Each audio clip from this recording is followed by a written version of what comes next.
Bonus mark मिळणार का? MS nursing CET जी आहे त्याच्यामध्ये 3 शिफ्टमध्ये झालेल्या क्वेश्चन पेपरमध्ये कोणत्या शिफ्टमध्ये बोनस मार्क मिळणार, कोणत्या शिफ्टमध्ये मिळणार नाही हे आपण आजच्या व्हिडिओमध्ये जाणून घेणार आहोत. तर व्हिडिओला शेवटपर्यंत बघा, स्किप नका करू, कारण यामध्ये खूप इम्पॉर्टंट गोष्टी तुम्हाला सांगितल्या जाणार आहेत. तर त्या तुम्हाला पूर्णपणे बघायचं आहे. कशा पद्धतीने कोणत्या शिफ्टला किती मार्क वाढणार आहेत. आणि ज्यांनी अजून कोणी व्हॉट्सअप ग्रुप जॉईन केला नसेल त्यांनी आताच व्हॉट्सअप ग्रुप जॉईन करा. डिस्क्रिप्शनमध्ये व्हॉट्सअप ग्रुपची लिंक आहे, तिथे क्लिक करून तुम्हाला व्हॉट्सअप ग्रुप जॉईन करायचं, जेणेकरून सर्वात आधी अपडेट तुम्हाला तिथे मिळते. तर चला व्हिडिओला सुरुवात करूया. तर बोनस मार्क किती मिळणार? जवळपास आपलं 6 मे मॉर्निंग आणि आफ्टरनून आणि 7 मे मॉर्निंग अशा 3 शिफ्ट झालेल्या आहेत. 3 शिफ्टमध्ये टोटल 300 क्वेश्चन होते. तर यामध्ये 100 क्वेश्चन, एका सब्जेक्टचे 20 क्वेश्चन, असे टोटल 300 क्वेश्चन आहेत. तर आम्ही ओव्हरऑल मी पूर्ण आमच्या टीमनी आणि प्लस आमच्याकडे 400 स्टुडंट आहेत. तर त्या स्टुडंटनी ऑल ओव्हर ऑब्झर्वेशन केलंय किंवा क्वेश्चन पडताळलेत. त्यामध्ये एकाही क्वेश्चनमध्ये मिस्टेक अद्यापही दिसली नाही. म्हणजे थोडंफार जर असेलही तर अजून आम्हाला सापडलेली नाही आहे. जर तुम्हाला अजून आज आणि उद्या 2 दिवस आहे चान्स, तर तुम्हाला जर कोणाला जर एखाद्या क्वेश्चनमध्ये काही रॉंग काही वाटलं तर आम्हाला कमेंट बॉक्समध्ये सांगा की सर या क्वेश्चनमध्ये रॉंग आहे, हा क्वेश्चनमध्ये थोडंफार मिस्टेक आहे. तर आपण त्या क्वेश्चनवरती प्रॉपर डिस्कस करून तो खरंच ऑब्जेक्शन घेण्यासारखा क्वेश्चन आहे का हे ठरवून आपण त्याच्यावरती ऑब्जेक्शन घेऊ. तर अद्यापही एकही क्वेश्चन आपल्याला सापडलेला नाही. त्याच्यामुळं कोणी बोनस मार्क मिळतील, हे मार्क मिळतील असं काही समजू नका. आणि जर कुठल्या क्वेश्चनमध्ये ऑब्जेक्शनच नसेल तर तुमची फायनल आन्सर शीट सुद्धा हीच असणार आहे. कारण जर एखाद्या शिफ्टमध्ये जर 7 मेच्या जर शिफ्टमध्ये एखाद्या क्वेश्चनमध्ये ऑब्जेक्शन असेल आणि जो खरंच तो क्वेश्चन रॉंग असेल किंवा मल्टिपल आन्सर करेक्ट असतील किंवा जो आन्सर आहे तो ऑप्शनमध्येच नसेल, अशा पद्धतीने जर काही असेल तर तेव्हा तुम्हाला त्या शिफ्टमध्ये जेवढे काही स्टुडंट होते त्या प्रत्येक स्टुडंटला तो मार्क हा बोनस दिला जातो. जरी एका स्टुडंटने ऑब्जेक्शन घेतलं किंवा 10 स्टुडंटने त्या क्वेश्चनवरती ऑब्जेक्शन घेतलं तरी तो सर्वांना मार्क मिळतो. त्याच्यामुळे जर असं काही असेल तर लवकरात लवकर आमच्यासोबत कॉन्टॅक्ट करा. आम्ही तुम्हाला प्रॉपरली सांगू कशा पद्धतीने पुढे स्टेप करायच्यात, काय करायचं आहे, ऑब्जेक्शन घेण्यासाठी कसं करावं लागतं हे तुम्हाला सर्व काही कळवण्यात येईल. थोडं फार तुम्हाला इन्फॉर्मेशन द्यायचं आहे ड्रीम अचीव्हर्सच्या पेड काउन्सिलिंग बद्दल. तर ड्रीम अचीव्हर्स पेड काउन्सिलिंग तर तुम्हाला माहितीच आहे, आपण अगोदरच्या व्हिडिओमध्ये बघितलेलंच आहे. तर आपण त्या पेड काउन्सिलिंगमध्ये आजपासून म्हणजे 23 मे पासून काहीतरी नवीन करणार आहोत. तर काय नवीन करणार आहोत आजच्या व्हिडिओमध्ये बघा. तर आपण MS नर्सिंग CETचे जे मागच्या वर्षी 2025ला 277 कॉलेज होते, तर त्या 277 कॉलेजचा आपण पूर्ण प्रेफरन्स नंबर त्याच्यामध्ये काय आहे त्या सगळ्या गोष्टी आता तुम्हाला व्हिडिओमध्ये पुढे समजणारच आहे. तर आपण काय काय घेणार आहोत. तर आपला डेली 23 मे पासून आपल्या डेली काउन्सिलिंग सेशन असेल, टाईम असेल 3 ते 4. आणि तुम्हाला इथे हेल्पलाईन दिसत असेल तर तुम्हाला जॉईन करायचं असेल तर तुम्हाला जॉईन करायचं आहे. तर इथे बघू शकता तुम्ही आता आपण काय करणार आहोत. हे ड्रीम अचीव्हर्स बद्दल थोडंफार इन्फॉर्मेशन आहे. आता बघा तुम्हाला इथे आपले जे फीचर्स आहेत, कोणते फीचर्स आहेत, कशा पद्धतीने वर्क करणार आहे हे तुम्हाला सर्व काही आपण सांगणार आहोत. त्या 277 कॉलेजबद्दल सर्व काही इन्फॉर्मेशन तुम्हाला मिळणार आहे. जसे की आता पहिला पॉईंट आपला कॉलेज कोड आणि फुल नेम. आता प्रत्येक तुम्हाला फक्त कॉलेज नाव माहीत असून चालणार नाही. तर तुम्हाला प्रेफरन्स भरायचा असेल तर त्या कॉलेजचा कोड माहीत असणं गरजेचं आहे. की तो कॉलेजचा कोड काय आहे, 4 डिजिटचा कोड असतो. तर त्या कोडपासून तुम्हाला ते कॉलेज फाइंड करायचं असतं. तर हे आपण पाहणार आहोत. हा पहिला मुद्दा की तुम्हाला 277 कॉलेजचं कोड आणि त्या कॉलेजचं प्रॉपर नाव आम्ही तुम्हाला सांगणार आहोत. दुसरा मुद्दा तो सिटीमध्ये आहे, लोकेशन काय आहे, त्याचं लोकेशन काय आहे, एक्झॅक्ट किती दूर आहे, सिटीपासून किती किलोमीटर दूर आहे, सिटीमध्ये आहे का, त्या सर्व काही गोष्टी तुम्हाला या सिरीजमध्ये बघायला मिळणार आहेत प्रत्येक कॉलेजबद्दल. त्याच्यानंतर आपला तिसरा मुद्दा आहे गव्हर्नमेंट आहे का प्रायव्हेट आहे का सेमी गव्हर्नमेंट आहे, ज्या पद्धतीने आहे, गव्हर्नमेंट कॉलेज आहे, प्रायव्हेट कॉलेज आहे किंवा एखादं मायनॉरिटी कॉलेज असतं फक्त गर्ल्ससाठी असतं किंवा एखाद्या रिलिजनसाठी असतं, कशा पद्धतीने आहे, तर ते तुम्हाला सर्व काही या सिरीजमध्ये कळणार आहे. त्याच्यानंतर पुढचं आहे की बघा इन्फ्रास्ट्रक्चर आणि कॅम्पस डिटेल. तर त्याचं कॉलेजचं कॅम्पस कसं आहे, त्याचं इन्फ्रास्ट्रक्चर काय आहे, कॉलेजचं आहे, बिल्डिंग कशी आहे, लायब्ररी आहे का नाही, जिमखाना आहे का नाही, या सर्व गोष्टी तुम्हाला त्या इन्फ्रास्ट्रक्चर 4थ्या मुद्द्यामध्ये कळणार आहेत. त्याच्यानंतर लॅब असतात. आता तुमच्या F1 लॅब असते, न्यूट्रिशन लॅब असते, OBGY लॅब असते. या लॅब आहेत का, सर्व फॅसिलिटी तुम्हाला आहेत का अवेलेबल, उगाच नावाला बिल्डिंग आहे का, हे सर्व काही तुम्हाला कळवलं जाणार आहे. आता हॉस्पिटल अटॅच आहे का, हॉस्पिटल अटॅच म्हणजे प्रत्येक नर्सिंग कॉलेजला हॉस्पिटल अटॅच असणं गरजेचं आहे. जर हॉस्पिटल अटॅच आहे का बघायचं. जर हॉस्पिटल अटॅच नसेल म्हणजे स्वतःचं जर कॉलेजचं हॉस्पिटल नसेल तर त्याला 2 ते 3 पॅरेंट हॉस्पिटल असते.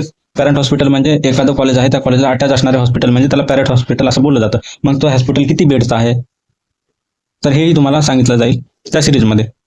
त्या हॉस्पिटलची बेड कॅपॅसिटी किती आहे, 1400 बेड, 300 बेड, 700 बेड हे तुम्हाला सांगितलं जाईल. त्याच्यानंतर आता बघा डेली पेशंटचा फ्लो कसा असतो. म्हणजे जर पेशंट उगाच एखादं हॉस्पिटल बिल्डिंगच आहे, अटॅच आहे पण उगं बिल्डिंगच आहे, पण त्यामध्ये एकही पेशंट येत नाही, तर तुमची क्लिनिकल प्रॅक्टिस कशी होणार किंवा तुमचे जे एक्सपिरियन्स आहे तुम्हाला क्लिनिकल तो कसा येणार, त्यासाठी तुम्हाला हे जाणून घ्यायचं खूप गरजेचं आहे. ओपीडी आहे का नाही, ओटी आहे का नाही, पीडी आहे का नाही, हे सर्व काही तुम्हाला तिथे जाणून घ्यायचं आहे. आता सर्वात मेन मुद्दा म्हणजे काय की 7वा पॉईंट म्हणजे INC MNC अप्रूव्ड आहे का.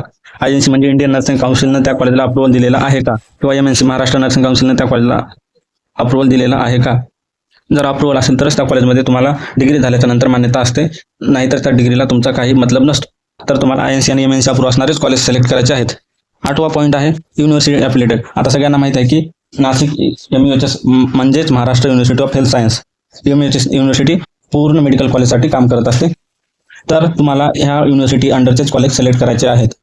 तर आता हे मुद्दा झाला. आता 9वा मुद्दा आहे इंटेक कॅपॅसिटी आणि अवेलेबल कोर्स. म्हणजे त्या कॉलेजमध्ये किती स्टुडंट, 40ची कॅपॅसिटी आहे, 50ची आहे किंवा 100 सीट आहेत हे तुम्हाला सांगितलं जाईल.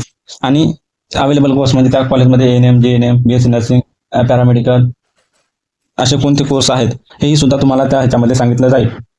MSc आहे का नाही, BSc नर्सिंग आहे, तर दुसऱ्या अदर कोणते कोर्स आहेत हे तुम्हाला सांगितलं जाईल.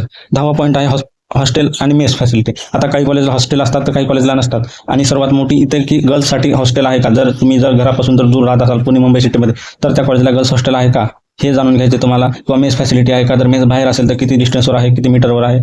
किंवा जर हॉस्टेल अटॅच नसेल तर तुमची जी रूम करणार आहात हे करणार आहात तर ते फॅसिलिटीज कशा पद्धतीने आहे. शहरात असेल तर ठीक आहे, थोडंफार शहराच्या बाहेरला असेल तर तुम्हाला थोडासा प्रॉब्लेम जाऊ शकतो. त्याच्यामुळे त्या गोष्टी तुम्हाला जाणून घेणं चॉईस फिलिंग करण्याच्या अगोदर गरजेचं आहे. त्याच्यानंतर 11वा पॉईंट आपला स्ट्रक्चर, फी स्ट्रक्चर आणि कॅटेगरी वाईज. म्हणजे आता बघा की कॉलेजची फीस किती आहे. ओपनसाठी किती फीस आहे, जनरल, OBC, EWS. आता ओपनसाठी 100 असते, म्हणजे 100% फीस भरावी लागते. जर एखाद्या कॉलेजची 80,000 फीस असेल तर 80,000 भरावी लागते. OBC आणि EWSला 50% रिझर्वेशन असतं. VJNT, SBC हे स्कॉलरशिप कसं असतं ते डेव्हलपमेंट फीस मार्जिनवरतीच असतात. आणि जे SC ST कॅटेगरी आहेत त्याला पूर्ण सोशल हे असतं की पॉलिसीज असतात, त्यांच्यामुळे त्यांचं पूर्ण मोफत शिक्षण होत असतं. आता 12वा पॉईंट आहे की स्कॉलरशिप. आता जर तुम्ही त्या कॉलेजमध्ये जात आहात तर त्या कॉलेजला स्कॉलरशिप मिळते का गव्हर्नमेंटकडून, किंवा महाडीबीटीची पोर्टलची जी आहे स्कॉलरशिप, त्या स्कॉलरशिपचे बेनिफिट त्या कॉलेजला होतात का, म्हणजे जेणेकरून तुमच्या फीसमध्ये इम्प्रूव्हमेंट होईल. तर आपला 13वा पॉईंट आहे लास्ट इयरचे कटअप. म्हणजे 2025, 2024 सर्व काही कटअप तुम्हाला अनालिसिस करून सांगितले जातील.